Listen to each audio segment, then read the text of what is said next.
What's going on, y'all? It's Greg. Greg said it. Back with another one here, late night edition, y'all. Late in the season, Colorado doing their thing. Going to West Virginia. They seem like they playing their best ball now. Just Colorado's luck.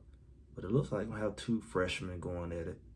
Juju, a freshman. They got a freshman. Everybody playing a freshman this year. It's about time Colorado played there, I guess. But I don't know what Colorado going to look like.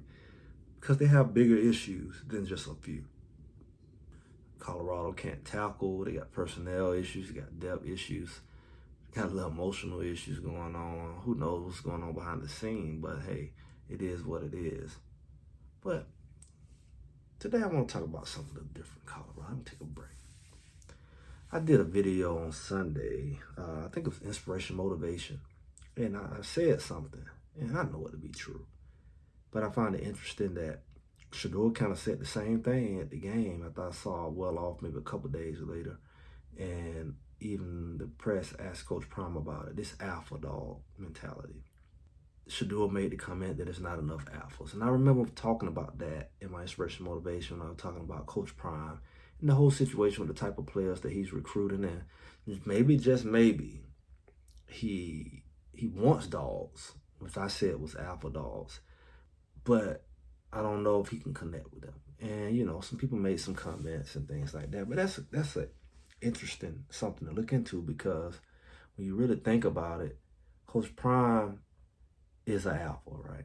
He's a leader. He is self-motivated. He's accomplished. He's successful. He got all that he's got going for himself. And when you look at it, like I said, sometimes alphas don't do well with other apples. They clash because, you know, two men can't lead. You can't have too many chefs in the kitchen. You can't have too many chiefs and not enough Indians. And a lot of times people who have that personality, they typically surround themselves with people who are not alphas. They're what they call betas or whatever. Because betas work well with alphas. They are not a threat to the alpha. They support the alpha. They respect the alpha. And things usually run a lot smoother because aggression on top of aggression, it usually don't lead to good things. And of course you want order, but I think it really takes some real understanding and certain type of mindset for you to be an alpha leader amongst other alphas. It's a very unique skill set, and most people don't have it. And I just wanted to Coach Prime really look deep down and, you know, see that, because sometimes people are leaders and they have the ability to be up under leaders. Some people do, but they have to take that alpha hat off because they understand they're in somebody else's situation. They have to lay it down, kind of like how you would see Warren Sapp and a lot of the guys that he have. For them to operate as an alpha would be hard, even though they're alphas in their own right, but in that setting they're not. Meaning, you know, maybe they respect Coach Prime to the point they won't challenge certain things, but they probably need to challenge. And maybe it's because it's at the state of respect and just, you know, understanding. And sometimes that's why they say you can't deal with your friends, because your friends, it's going to be a line for how far they can go without feeling like or jeopardizing the relationship. If you're dealing with another alpha who wasn't your guy, you wouldn't have the hesitation, as much hesitation as you would knowing, hey, we both like that. I'm just going to step back. This is his thing. I'm helping him out. And I think that's what happened. A lot of the coaches that he have, they're like, even if they are leaders, they say, hey, this is his thing. He called me to help him out. I'm not going to take over. And that's the understanding that they have. But when you look at players, like I said in the video, I think it can be challenging when you are the coach and you got players who challenge you. I really believe that was the case with somebody like Hood, like I said, and even Hill Green. I just saw it in their personality, some of the comments, and just the connection that they didn't have, as good as they played. It's like, this is what you wanted, right? But you don't really seem to, like, speak that highly as some of the other guys who may be a little more passive. But they don't give you the same output. They don't have the same thing. They don't have that thing. It's like the guys who have that thing, you ain't really connecting with, because that thing can rub you the wrong way if you kind of want to put that thing in the place. Like I say, they said about Shador, like, from a, be careful of messing with somebody like that confidence, because that thing that you like, you can lose. And I think it's the same thing with an alpha. When you have a guy who's that dog, you don't want to try to tame that dog. If you tame that dog, then it's like, you lose some of that you wanted, a lot of that what you wanted, because that's what makes him a dog. And a lot of times, as a alpha, of course you're going to attract and going to connect more with the people who work with you as an alpha, and not have you have to fight and clash with them all the time. And as a coach, that's even more so the case. You want people who make your job easier and respect you, and not ruffle your feathers and question you, and speak up, and feel like you almost can feel like they're disrespectful, because they are looking to kind of, it would seem like, rival what you were trying to do or what you say do, because they got something to say. They gonna question or even speak up against things. And in his case, you want leaders. You want leaders on the field, but you want leaders that's an extension of you. So it's a thin line between disrespect. Don't get me wrong. You don't want nobody to disrupt the order of your team or be a bad example. And that's one thing. But if you really want people to be a leader, you got to give them room to be a leader in a way that gives them room where they're not punished for using any of their leadership ability or their insight. They have to have room to make decisions. They have to have room to lead. And if people are afraid to do that, you end up with yes men. You end up with people who wait around to be told something than to go ahead and do it as you would want them to do, especially as a leader. And then you will find yourself saying, hey, why nobody have any self-drive or self-motivation, or somebody to take it by the horns, take charge? Well, if you get people with the wrong personality, they're not going to take charge, because they waiting for you to lead. And sometimes you'll contradict yourself by like, why is nobody doing it? And everybody looking at you like, you don't want us to do it. And because they are beta, they are passive, they're not going to say it. They're just going to be like, they might go talk about you behind your back with the other betas. But the alpha is going to be like, well, you said do it. And then if they do that, then you might have a problem with it, because now you feeling like they challenge you.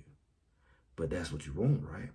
You want somebody who they can take it head on, and not almost like, they can handle it and lead it without you being there.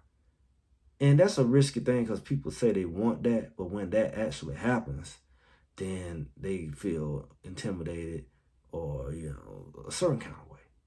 Because now the stuff really can run without you. Now you can almost like lose credit for a lot of stuff. So it depends on what you want. People say that about Jerry Jones, why Deion couldn't go there. They said Jerry Jones wanted to be the man. He wanted to be the one in all the press conferences. He can't share a stage with a coach like that. Whoever coaching got to be willing to step aside and let him be the man. And anybody who try to challenge that, they going to clash. So you can see that on a corporate level. Why wouldn't you better see that on an even lower level where it's between the players? A lot of people have that issue. A lot of coaches have that issue. They favor the guys who they shouldn't favor, and the guys that you probably think, hey, that really, really have an impact. You look at them crazy. You got something to say to them. You got to always find a way to put them in their place. You got to always find a way to let them know that they're not the boss, verbally or just situationally. And I wouldn't be surprised if that's the case. I wouldn't be surprised if Colorado experiencing that, maybe behind the scenes. I know people have certain stuff to say. They don't have a platform. People be mumbling, grumbling behind. And then we hear all this talk about favoritism and all that. But I think, well, there's smoke, there's fire in a lot of ways. It may not be exactly what you say or how you describe it, but it's how people may interpret it, or the people they tell them may interpret it. But I guarantee you, it has a lot to do with what I'm saying. And for Shedeur to say it's not enough alphas, and I just said that, before I saw that he said that, it's confirmation. He's right there. And he said the difference between this year and last year is not enough alphas. Well, the alphas there were people who were self-driven, self-motivated. They worked out, they trained on their own. They didn't need nobody to stand over. And that's what he said he wanted. And I think in a lot of ways, some of those people he connected with, and then some of them he didn't. But one way or another, it benefited the team on both sides of the ball. Whether they are still there, or whether they went to another team, or whether they went to the NFL. Clearly, the combination was different. It wasn't perfect. It was times, especially in the season, like, what's going on? But how that season turned out, they won way more than they lost. And they wasn't getting, like, spanked necessarily. And they had the tackling issues, the same issues. And, do they play good at night and day? The late starts. They had the same issues. They let you know, like I said, that's a cultural thing. That's not a personnel thing. But I do think that they had enough contributors, enough alphas there where the kind of stuff that's happened this year just wasn't going to happen. They had Block Bully, they had Hill Green, they had Silman Craig, Travis Hunter. You think about Charlotte, he had them all on the same side of the ball at the same time. Then you still had the Jimmys and LeJontay's and Shedeur, and you had Travis. You had a lot of those key players on the offense where when the games were close, somebody made a play. LeJontay would make a play, Jimmy would make a play. They ain't got that this year. When the games were close, nobody stepped up to make a big play. And they were looking for that. Well, what a guy going to step up and make that big play? You don't have those type of guys because they're passive. I don't know if it's a confidence thing or that's just the type of guys. They're not willing to take the lead and say, if anybody going to do it, I'm going to do it. And that's how you lose so many close games. Now, for the blowouts, that's a whole nother conversation. But is it really? Because everything is one play at a time. How do you stop the bleeding but make a play? Somebody make a play. On defense, offensive side of the ball, or even special teams, somebody make a play. But if everybody's sitting back, waiting for the next man, being all unwilling to step up. We say, somebody step up. That's how you get your butt beat. I don't doubt it at all. I agree. Colorado got a bunch of guys who, they all got the wrong combination of passive and dogs. That's why you ain't seeing the D and the L thing like you used to. He kept saying all season about people not speaking up, people not doing this, not being responsible, not showing up. He was complaining from day one. And he ain't got no dog, he ain't got no leader. He was letting you know that before the season. We had to really listen. We couldn't know what kind of season we were having because he was saying it. He usually said it, especially when you look back at his little documentary at the end of the season. He'd be saying it. He just may be in denial. He may not be listening. He knows exactly what he got. So I don't think he's been hiding it. I just think that it's all coming to reality at this point. And he got to figure out how he keep attracting them type of players, like I said. Because you recruit them. And when you do get those type of players who fit that, do you connect with them? Do they stay or do they go? Do they feel wanted? You got to figure that out. But I'm Greg said, make sure y'all like, share, subscribe, comment. And I'll talk to y'all soon.